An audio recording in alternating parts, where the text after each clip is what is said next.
ഇനി കാണാൻ പോകുന്ന സ്നേഹപൂർവ്വം ശ്യാമയുടെ ഫുൾ എപ്പിസോഡ് അറിയണം. ഇപ്പോൾ ഇനി കാണാൻ പോകുന്ന സ്നേഹപൂർവ്വം ശ്യാമയിൽ എന്തായിരിക്കും സംഭവിക്കുന്നതെന്ന് അറിയാൻ എല്ലാവർക്കും ഭയങ്കര ആകാംക്ഷയാണ്. കാരണം മണിയറയിൽ വെച്ച് പ്രിയങ്ക എന്ന് താൻ നനച്ചിരുന്ന വ്യക്തി അതല്ല എന്ന് അറിയുമ്പോൾ, യഥാർത്ഥ പ്രിയങ്കയെ കാണുമ്പോൾ വരുണിൻ്റെ പ്രതികരണം എന്തായിരിക്കും? അത് മണിയറയിൽ വെച്ച് കാണുമ്പോൾ താൻ ആഗ്രഹിച്ചെന്ന് സ്നേഹിച്ച പെണ്ണിന് പകരം മറ്റൊരുത്തി, അതും താൻ പോലും എന്താണ് പ്രിയങ്കയുടെ വീട്ടിലെ ജോലിക്കാരി ആയിരിക്കും എന്ന് തെറ്റിദ്ധരിച്ചവൾ അവളെ കാണുമ്പോൾ വരുന്ന വരുണിൻ്റെ റിയാക്ഷൻ എല്ലാവരും അറിയാൻ കാത്തിരിക്കുകയാണ്. അപ്പോൾ അതാണ് ഇന്നത്തെ എപ്പിസോഡ് ഫുൾ കാണിച്ചിരിക്കുന്നത്. അപ്പോൾ ഇന്ന് ഡീറ്റെയിൽ റിവ്യൂ നോക്കുന്നതിന് മുമ്പേ തന്നെ എല്ലാ ചാനൽ സബ്സ്ക്രൈബ് ചെയ്യാനും ബെല്ലൈക്കൺ പ്രസ് ചെയ്യുന്നതിന് കമൻസ് ഷെയർസ് ലൈക്സ് തന്നെ ആരും മറക്കണ്ട കേട്ടോ.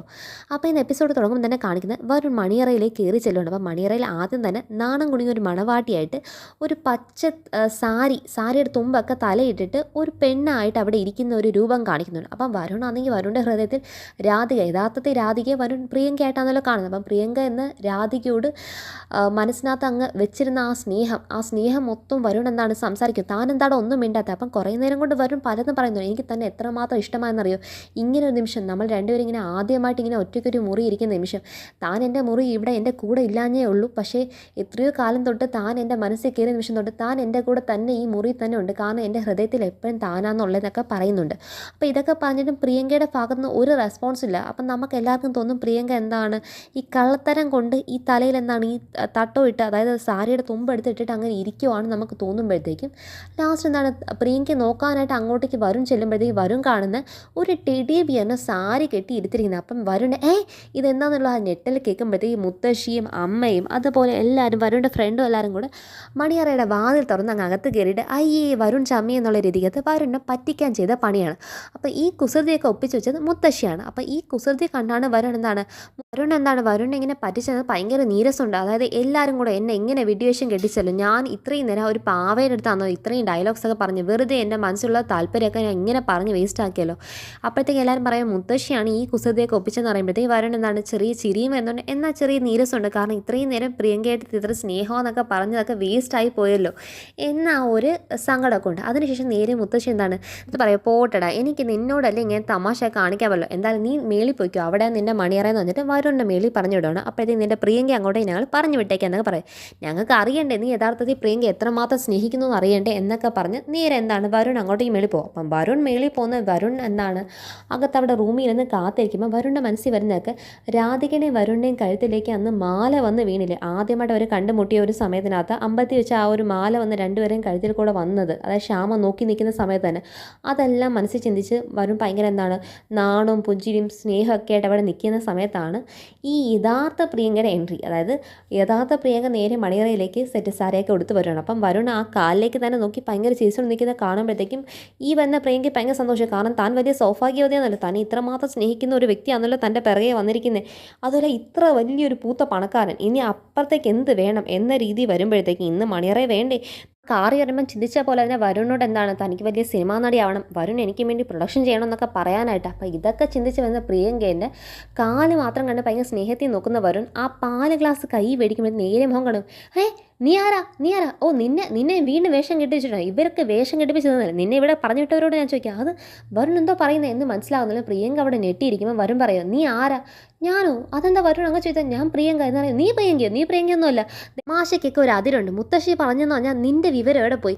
ഒരു മനുഷ്യൻ വളരെ സ്നേഹിച്ച ഒരു പെണ്ണിന് വിവാഹം കഴിച്ചിട്ട് അവൻ മണിയറെ അവൾക്ക് വേണ്ടി കാത്തിരിക്കുമ്പോൾ വല്ലവർക്കും അവിടെ കയറി വന്നാൽ ആ ഇരിക്കുന്ന വ്യക്തിയുടെ മനസ്സ് എന്തുമാത്രം തകരുന്നുള്ള കാര്യം എങ്കിൽ നിനക്ക് ചിന്തിക്കാനുള്ള പ്രായോഗിക ബുദ്ധിയില്ല എന്നൊക്കെ വന്നിട്ട് വരുൺ അങ്ങ് പേര് ഷൗട്ട് ചെയ്യുമ്പോഴത്തേക്കും പ്രിയങ്ക ഭയങ്കര അങ്ങ് ഞെട്ടിപ്പോയിക്കോ, അയ്യോ എൻ്റെ ജീവിതം എല്ലാം കുളം തോണ്ടി പോയെന്ന അവസ്ഥയ്ക്ക് നിൽക്കുമ്പോഴത്തേക്കും വരുൺ ഈ കാര്യങ്ങൾ ചോദിക്കാൻ വരുൺ വലിയ ഇഷ്യൂ ആക്കുകയാണ്. ഈ പ്രശ്നത്തെ ഇഷ്യൂ ആയിക്കൊണ്ട് താഴെ മുത്തശ്ശിയോടും പോയിട്ട് സംസാരിക്കും. മുത്തശ്ശി ഫ്രണ്ടുണ്ടോ, നിങ്ങൾ എന്നെ പറ്റിച്ച് ഇതുവരെ തീർന്നില്ലല്ലേ, അടുത്തൊരു കോലത്തിന് അവിടെ തന്നെ പറഞ്ഞു വിട്ടുണ്ടല്ലോ, ഇത്ര നേരം പാവേൻ ഇപ്പോൾ ഒരു പെണ്ണിന് തന്നെ പറഞ്ഞു വിട്ടെന്ന് പറയുമ്പോഴത്തേക്ക് ഞങ്ങളോ അപ്പോഴത്തേക്ക് എല്ലാവരും ഓടി വരും. കാരണം വരുണിൻ്റെ ഈ ബഹളവും സൗണ്ടൊക്കെ ഇട്ട് അപ്പം വീട്ടിൽ എല്ലാവരും വരും. വരുണിൻ്റെ അച്ഛനെ എല്ലാവരും വന്ന് അമ്മയൊക്കെ വന്നു കഴിഞ്ഞ് അപ്പോഴത്തേക്ക് വരുൺ പറയുന്ന കേട്ടുമ്പം ഇവർക്ക് ആർക്കൊന്നും മനസ്സിലാതെ വരുൺ. അപ്പം എല്ലാവരും വിചാരിക്കുന്ന മുത്തശ്ശി മുത്തശ്ശി പറയാം, അത് വേറെ ഒന്നുമല്ലടാ, ഞങ്ങൾ ഇവനെ ഒന്ന് പാവയെ വെച്ച് കളിപ്പിച്ചു, അപ്പോൾ ഇവൻ തിരിച്ച് നമ്മളെയും കൂടെ ഒന്ന് പറ്റിക്കാന്ന് വിചാരിച്ചു, അത്രയേ ഉള്ളൂ എന്ന് പറയുമ്പോഴത്തേക്ക് പക്ഷേ അച്ഛാ എല്ലാവരും ഒന്ന് പറയുന്നേക്ക് ഞാൻ ഇവിടെ നിങ്ങളെ പറ്റിക്കുവല്ല. കാരണം ഞാൻ സ്നേഹിച്ചെന്ന് പറയുന്ന ഒരു പ്രിയങ്കയെ ഞാൻ സ്നേഹിച്ചു എന്നുള്ള സത്യമാണ്. ആ പ്രിയങ്കയെ ഞാൻ ആഗ്രഹിച്ചെന്നു, സ്നേഹിച്ചു.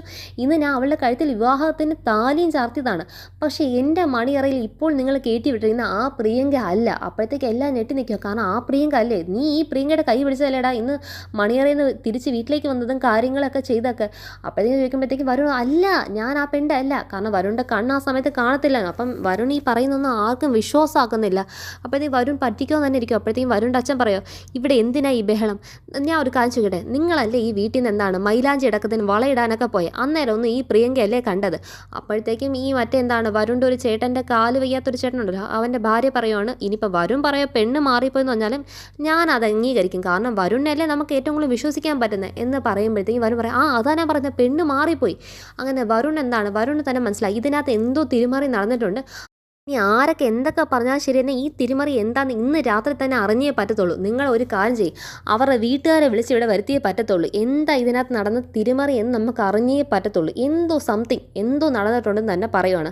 അപ്പോഴത്തേക്ക് എന്താണ് പെണ്ണ് മാറിപ്പോയി എന്നുള്ള കാര്യത്തിൻ്റെ രീതിക്കകത്ത് ഈ വരുണിൻ്റെ അച്ഛനെ വിശ്വസിക്കാമല്ല. കാരണം വരുണിൻ്റെ അച്ഛൻ പറയുന്നത് അതെങ്ങനെ സാധ്യമാകും? കാരണം നിങ്ങൾ തന്നെയല്ലേ ഇവിടുന്ന് മൈലാഞ്ചിടാനും വളയിടാനൊക്കെ പോയാൽ, അന്നേരം ഒന്നും മാറാത്ത പെണ്ണ് ഇന്നെങ്ങനെ മാറും എന്ന് ചോദിക്കുമ്പോഴത്തേക്കും മുത്തശ്ശി ചിന്തിക്കുവാണ്. ആദ്യമായിട്ട് വളയിടാൻ പോയപ്പോഴത്തേക്കും പക്ഷേ യഥാർത്ഥത്തിൽ മുത്തശ്ശിയുടെ മനസ്സിൽ കയറി വന്ന് രാധികയുടെ മുഖമാണ്. രാധികയുടെ കയ്യിലേക്കല്ലേ വളയിട്ട് കൊടുത്ത്. പിന്നെ അതിനുശേഷം എന്താണ് പ്രിയങ്കയുടെ കയ്യിലും വളയിട്ടു. പിന്നെ എന്താണ് മൈലാഞ്ചിയുടെ കയ്യിൽ പോയും പ്രിയങ്കയുടെ കയ്യിൽ തന്നെയാണ് മൈലാഞ്ചിയൊക്കെ ഇട്ടത്. അപ്പം ഇതൊക്കെ വെച്ചിട്ട് എല്ലാവരും കൺഫ്യൂസ്ഡാണ്. പെണ്ണ് മാറിപ്പോയിട്ടില്ല എന്ന് എല്ലാവരും അഭിപ്രായം പറയുമ്പോഴും ഈ വരുൺ ഉറച്ച നിലപാടിൽ തന്നെ നിൽക്കുകയാണ്, പെണ്ണ് മാറി എന്നുള്ള അഭിപ്രായം. അതുകൊണ്ട് ദേവനാരായണൻ നമ്പൂതിരി ഇവിടെ വിളിച്ച് വരുത്തിയേ പറ്റത്തുള്ളൂ എന്നതാണ് വരുണിൻ്റെ സ്റ്റാൻഡ്. അപ്പം വരുണിൻ്റെ ആ ഒരു വയ്യാത്ത ചേട്ടൻ്റെ ഭാര്യ ഉണ്ടല്ലോ കൽപ്പന. അപ്പം കൽപ്പന എന്താണ് പറയുന്നുണ്ട്, വരുൺ പറയുന്നതിന് അംഗീകരിക്കത്തുള്ളൂ. കാരണം കല്യാണ മണ്ഡപത്തിൽ നമ്മൾ പെണ്ണിനെ വിളിച്ച് തിരിച്ചിറങ്ങുമ്പോഴേ അവിടെ നിന്ന് ഒരു ചെറിയ പയ്യനാണെങ്കിലേ നമ്മളെല്ലാവരും പെണ്ണിനെയും കൊണ്ട് തിരിച്ച് ഇങ്ങോട്ട് കാറി കയറാൻ ഇറങ്ങിയപ്പോഴത്തേക്കും അവൻ പറഞ്ഞ ഓർമ്മയുണ്ട്, അയ്യോ പെണ്ണ് മാറിപ്പോയെന്ന് അവൻ വിളിച്ച് പറഞ്ഞ് എല്ലാവരും കേട്ടതല്ലേ. അപ്പോൾ എന്താണ് വരുണും മുത്തശ്ശി എല്ലാവരും ശരിയാ അങ്ങനെ ഒരു കാര്യം കേട്ട്. അത് തന്നെ ആയിരിക്കും വരുൺ പറയുന്നത്. വരുൺ കണ്ട ഒരു പെണ്ണും വരുൺ കെട്ടിക്കൊണ്ട് വന്ന പെണ്ണും രണ്ടായിരിക്കും. അതായിരിക്കും ആ ചെറുക്കൻ മതി.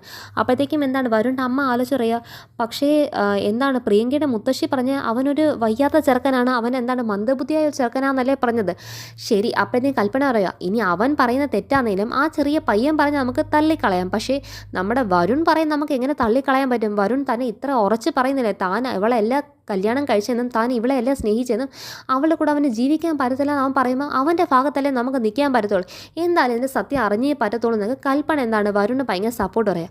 ലാസ്റ്റ് വരുൺ പറയുവാണ്, എന്താണ് എൻ്റെ കയ്യിലുണ്ട്, നിങ്ങൾ ആരും അറിയാതെ ഞാൻ വിവാഹം കഴിച്ചെന്ന് പറഞ്ഞ പെണ്ണിൻ്റെ ഫോട്ടോ അവൾ കറക്റ്റ് എന്താണ് വിവാഹ വേഷത്തിൽ ഒരുങ്ങി നിൽക്കുമ്പോൾ ഞാൻ അവളുടെ എൻ്റെ ക്യാമറയ്ക്കകത്ത് ഞാൻ അവിടെ വെച്ച് നിങ്ങൾ ആരും കാണാതെ എടുത്തുണ്ട്. അപ്പോൾ എന്തായാലും അത് കാണുമ്പോൾ നിങ്ങൾക്ക് എല്ലാവർക്കും ഞാൻ പറയുന്ന സത്യം എന്നുള്ള കാര്യം ബോധ്യമാവും. ആ പ്രിയങ്ക അല്ല ഈ പ്രിയങ്ക എന്നുള്ള കാര്യം എത്ര വെട്ടം വേണമെങ്കിൽ ഞാൻ തറപ്പിച്ച് പറയും. ഞാൻ കണ്ടതും സ്നേഹിച്ചതും ഇഷ്ടപ്പെട്ട ഞാൻ സംസാരിച്ചൊന്നും ഈ പ്രിയങ്ക എടുത്തല്ല. ഇവൾ ആരാന്ന് പോലും എനിക്കറിയത്തില്ല. എനിക്ക് ആരാന്ന് അറിയാത്തൊരു പെണ്ണ് എൻ്റെ മണിയറ ഇരിക്കുന്നത് എനിക്ക് ഇഷ്ടമല്ല എന്ന് വരുൺ പറഞ്ഞിട്ട് ലാസ്റ്റ് എന്താണ് എന്നാൽ പോയി നീ ക്യാമറ എടുത്തുകൊണ്ടോ എന്ന് പറയുമ്പോൾ വരുൺ പോയി മേളിൽ പോയി ക്യാമറ എടുക്കുക. ഇതൊക്കെ കണ്ടുകൊണ്ടും കേട്ടുകൊണ്ടൊക്കെ എന്താണ് പ്രിയങ്ക ആണെങ്കിൽ ഈ കാര്യങ്ങളൊക്കെ കേട്ടങ്ങ് ഭയങ്കര പേടിച്ചിരിക്കും. അയ്യോ എന്താകും എന്നറിയാത്ത അവസ്ഥയ്ക്കാൻ നിൽക്കുവാണ്. അപ്പോഴത്തേക്ക് വരുൺ വന്ന ക്യാമറ എടുത്തിട്ട് ഫോട്ടോ നോക്കുന്നു, ഫോട്ടോ കാണുന്നില്ല. കാരണം ഫോട്ടോ ഒക്കെ നേരത്തെ തന്നെ പ്രിയങ്കയുടെ കൂട്ടുകാരികളൊക്കെ ഡിലീറ്റ് ചെയ്തല്ലോ. അപ്പോൾ ഇതെല്ലാം കാണുമ്പോഴത്തേക്ക് വരുൺ എന്താണ് വീണ്ടും ഡെസ്പായി പോവാണ്. കാരണം പ്രൂഫ് ഇല്ലാതായി പോവാണ്.